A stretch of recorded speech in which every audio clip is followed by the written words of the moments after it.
Hello po, good day. Balita na po yung inyong order for the Nintendo Switch OLED package. 1 TB natin. So, SD card, inserted na rin po siya sa inyong Switch unit. Now, yung Switch po ninyo is naka-dual boot na rin po siya. It has yung ating jailbreak mode and legit mode. Currently, ina-access muna natin ngayon yung ating jailbreak mode first. Automatic na rin siya every time that we just turn on normally yung ating Switch. I-access niya po first yung ating jailbreak mode. So, wait na lang din natin na mag-load. By the way, this order is going to San Pedro, Laguna.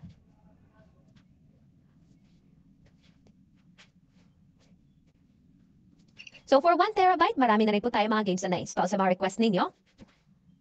O yung ating mga games.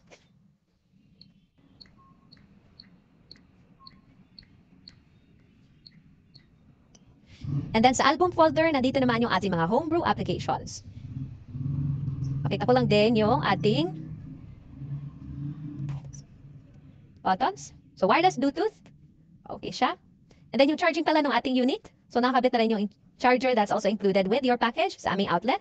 Now, battery percentage is at 89%. So, charging, side A. And then, kabila, charging, side B. So, let's leave it charging at 89%. And then, buttons po natin. Let's first start with our analog. So, left analog. Down, left, right, no ghosting or drifting, and with our right analog. So, same thing, no ghosting or drifting po.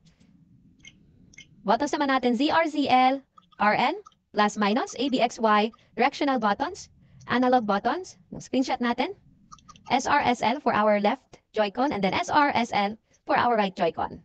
All good. And touchscreen, okay din siya. Home button naman natin.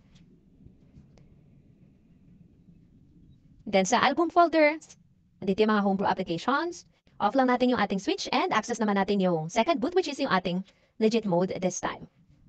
So before we turn on our unit, we just need to wait lang din ng mga around 10 to 15 seconds for us to make sure na yung mod chip natin sa loob is totally naka-turned off na rin. Just try turning on.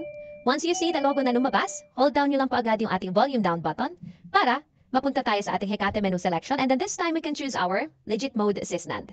So sa legit mode po natin, dito tayo pwede mag-access ng ating eShop, multiplayer online, or if you have physical game cartridges po, dito nyo rin po siya pwedeng laruin. Now included na, we have installed a free tempered glass na rin for you.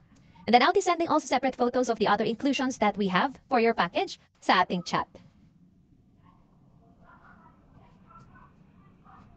Okay.